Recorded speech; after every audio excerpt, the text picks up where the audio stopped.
ஒடுக்கப்பட்டவர்கள் சார்பாக கேட்கிறேன் உரிமை.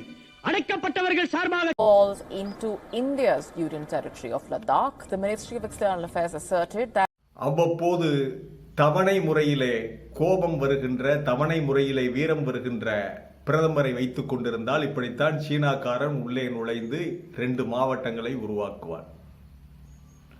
அன்றைக்கு நேரு அனுப்பிய ராணுவம், நேருவின் ராணுவம் சீனாக்காரனுடைய குருதியை சுவைத்ததா இல்லையா?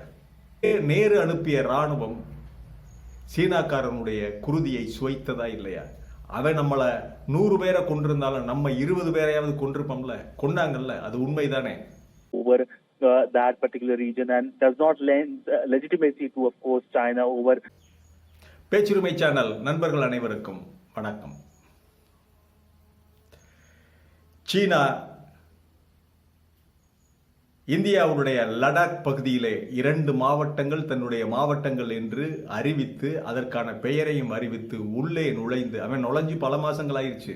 இப்ப அந்த பகுதி முழுவதையும் பிடித்து வைத்து கொண்டு அவன் சர்வே பண்ணிக்கிட்டு இருக்கான்.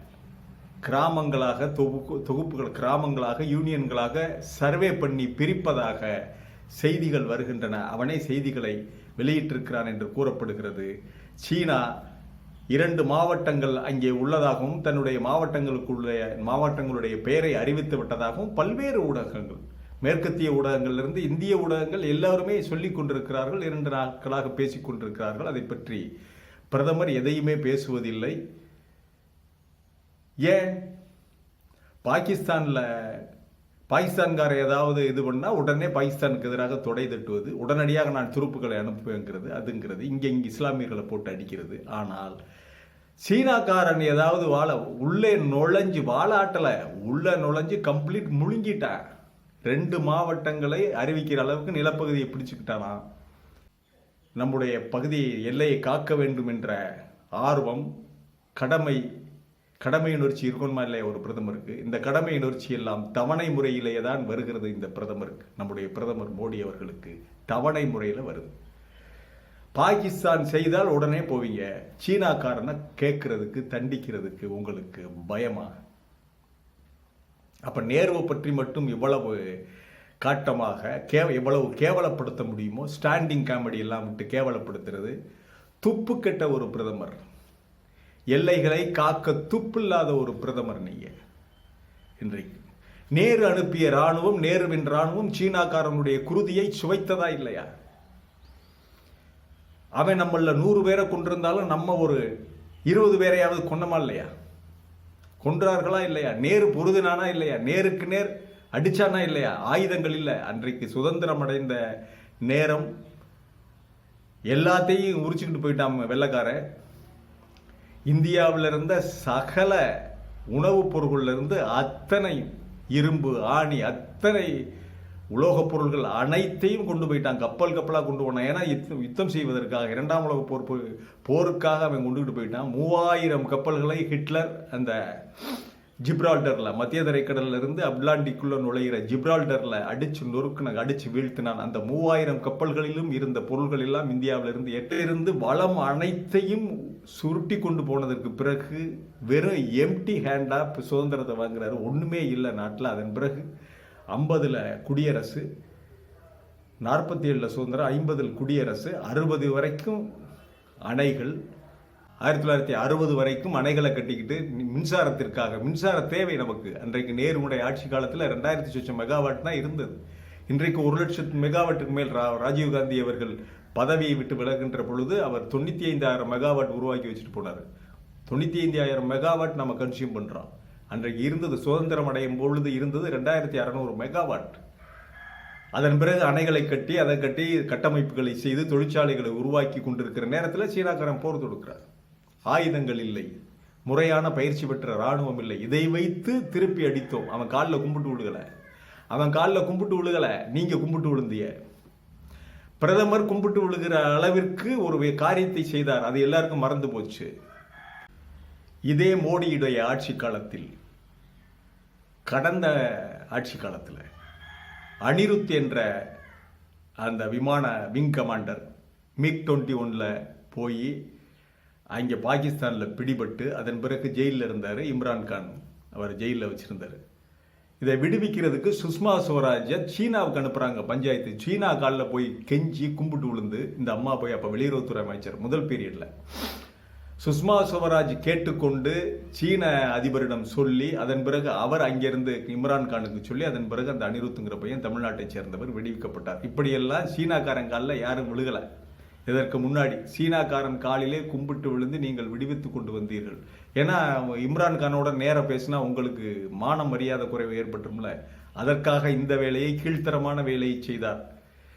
இதெல்லாம் வரலாற்றிலே இருக்கின்ற விஷயங்கள் தான். இதெல்லாம் நினைவு விடுத்து பார்க்கணும் நம்ம, இவங்களுடைய யோக்கியதை என்ன எப்படி என்று. ஆகவே இன்றைக்கு சீனா செய்திருக்கிற இந்த வேலையால் நம்முடைய எம்பி தொகுதி என்ன ஆகும்? ஒரு லடாக்ல இருக்கிற ஒரு எம்பி தொகுதி காலியா? அப்ப அவ்வளவுதானா? பாராளுமன்றத்தில் ஒரு எம்பி தொகுதியை விட்டுற வேண்டியதானா? எங்க உள்ளுக்க 2 மாவட்டங்களை என்னுடையதுன்னு சொல்லி சர்வே பண்ணிக்கிட்டு இருக்கான். இப்ப சர்வே பண்ணி கொண்டிருப்பதாக நமக்கு செய்திகள் தகவல்கள் வந்திருக்கின்றன. சர்வே செய்து கொண்டிருக்கின்றதாக அவன் சொல்லிவிட்டால் அது கூறப்படுகிறது, பல்வேறு செய்தி ஊடகங்களிலே வெளிப்படுகிறது. அவன் பாட்டுக்கு வர்றான். இந்திய ராணுவம் வேடிக்கை பார்க்கிறது. சுடுவதற்கு உத்தரவில்லாமல் இந்திய ராணுவம் வேடிக்கை பார்க்குது. நெல்லை கோர்ட்டில் கோர்ட் வாசல்ல போலீஸாருக்கு முன்னாடி ஒரு ரவுடியை வெட்டினா பாருங்க. கோர்ட் வாசல்ல போலீஸார்களுக்கு கண் முன்னே ரவுடியை வெட்டிவிட்டு அவன் போனா, அதே மாதிரி ஒரு நிலை இந்திய ராணுவ வீரர்கள் கண்ணெதிரே சீனாக்காரன் உள்ள சர்வே பண்ணி கல்ல போட்டுக்கிட்டு இருக்கானா. தோள்கள் தினவெடுத்த போதும் சீனாக்காரனை பந்தாட வேண்டும், உள்ளே விட்டா பந்தாடி வராங்க நம்ம ராணுவ வீரர்கள். உள்ளே நுழைந்து பந்தாட வேண்டும், அவர்களை ஒடுக்க வேண்டும், அவர்களுடைய குருதியை சுவைக்க வேண்டும் என்ற ஆர்வத்தோடும் பகை உணர்ச்சியோடும் இருக்கின்ற நம்முடைய இந்திய ராணுவ வீரர்களுடைய கைகள் கட்டப்பட்டிருக்கின்றன. ஏன் உங்களுக்கு ஏன் கட்டி போடுறீங்க? இந்திய ராணுவத்திற்கு ஏன் அனுமதி தரவில்லை சீனாக்காரனை? இது ஒரு சாதாரண சின்ன சண்டை, அடிச்சு துரத்தி விட்டுருவாங்க. 10 பேருடைய குருதியை சுவைத்தால் தானே அவனுக்கு பயம் வரும். போனா உதப்பாண்டா, எல்லை தாண்டி போனா அடிப்பாண்டா அப்படின்னு சொல்லி சும்மா வர விட்டுக்கிட்டு அவன் என்ன வேணாலும் பண்ணிக்கிட்டு இருப்பான். அவன் சர்வே கல் போடுவான், எல்லாம் பண்ணுவான், நீங்க வேடிக்கை பார்த்துக்கிட்டு இருப்பீங்க. இதுதான் நீங்க ஆட்சி செய்கின்ற லட்சணம். ஏன் இன்றைக்கு ரஷ்யாவிற்காக செச்சன் இஸ்லாமிய அரசு, ரஷ்யாவுடைய கூட்டாட்சி குடியரசில் இருக்கிற ரஷ்ய இஸ்லாமிய அரசு செச்சன் வீரர்கள், இந்த செச்சன் வீரர் கதிரியேவ் இன்று ரஷ்யாவுக்காக போரிடுவதற்கு 1,00,000 படை வீரர்களை கொடுத்துருக்காரு. அவனெல்லாம் வந்தா பார்த்தா பயந்து ஓடிடுவான் சீனாக்காரன். 1,00,000 படை வீரர்கள் ரஷ்யாவுக்காக உக்ரைன்ல போராடிக்கிட்டு இருக்காங்க. இன்னும் 1,00,000 படை வீரர்களை நான் சிரியா கேட்டால் அல் ஜுலானிக்காக நான் தருவேன்கிறாரு. சீனாக்காரன் மேல கதிரியேவுக்கு பயங்கரமான கோபம். உய்கூர் முஸ்லிம்களுக்காக நான் போராடுவேன்னு பல தடவை அவர் சொல்லியிருக்காரு. ஏன் கூட்டிட்டு வர வேண்டியானே? சொன்னா வந்துருவாரு கதிரியேவ் 1,00,000 துருப்புகளோட. உங்களால தான் முடியாது, நீங்க மசூதியை இடிப்பீங்க. மசூதியை வேணா எதிர்க்க சக்தியற்ற மசூதியை இடிப்பீங்க, அந்த வேலையெல்லாம் பண்ணுவீங்க. சாதாரண மனிதர்கள் மேல் தாக்குதல் நடத்துவீங்க, மாட்டுக்கறி திங்கிறான்னு சொல்லி உள்ளூர்ல உங்க வீரத்தை காட்டுவீங்க. சரி, தொலைஞ்சிட்டு போகுது. சீனாக்காரனை அடிப்பதற்கு, சீனாக்காரனை உதைக்கிறதுக்கு பயம்னா கதிரியவை வர சொல்ல வேண்டியதானே? செச்சன்யாவிலிருந்து வருவான்ல, அது எப்படி கூப்பிட முடியும்? நீ தான் மசூதியை இடிக்கிறீல்ல. மோடியை எது தடுக்கிறது? அவர் வீரன் 56 இன்ச்சு அகலம் உள்ள பாடி உள்ள மோடியை எது தடுக்கிறது? உங்களால முடியாது. நீ சராசரி மனிதன் இல்ல. சாமியார்களையும் யோகாசனம் பண்றவனையும் தியானம் பண்றவனையும் கூப்பிட்டு வச்சுக்கிட்டு பஜனை பண்ணத்தான் லாயக். எல்லையிலே நுழைகிறவனை அடித்து விரட்டுவதற்கு லாயக்கான பிரதமர் மோடி அல்ல. இவர் சாமியார்களை சேர்த்து வைத்துக் கொண்டு பஜனை பாடுவதற்குத்தான் லாயக்கு. வெளியில வீரம் பேசிக்கிட்டு திரிகிறாரு. இஸ்லாமியர்களை நிராயுதபாணியான இஸ்லாமிய குடிகளை, இந்தியாவில் இருக்கின்ற நிராயுதபாணியான இஸ்லாமிய குடிகளை வேண்டுமானால் வதைப்பார், அடிப்பார். இவருடைய ஏவல் படைகளை ஏவி விட்டு சீனாக்காரன் வந்தா உன்னுடைய வீரம் பயந்து நடுங்கி அஞ்சி நடுங்கி ஒளிந்து விடுகிறது. ஆகவே பஜனை பண்ணுவதற்கான சாமியாரை வைத்துக்கொண்டு இந்த நாடு அலை கொடுத்துக்கிட்டு இருக்கு. இன்னும் என்னென்ன நடக்குமோ நமக்கு தெரியாது. அங்கே பூட்டானுடைய எல்லைக்கு நம்ம தான் காவல். பூட்டானுடைய எல்லை முழுவதும் இந்திய ராணுவம். ஆனால் பூட்டான் தன்னிச்சையாக சீனாவோடு ஒப்பந்தம் போட்டுக் கொள்ளுது ஒரு சில விஷயங்கள், வழிபாட்டு தலங்களுக்காக இந்தியாவை கேட்காமலே. அந்த அளவிற்கு பூட்டான் சீனாவோடு நெருங்கி இருக்கிறது. ஆனால் எல்லையில் நம்ம பாதுகாப்பு எதையுமே கண்டுக்கிறது இல்லை. என்ன ஆகுமோ நமக்கு தெரியாது.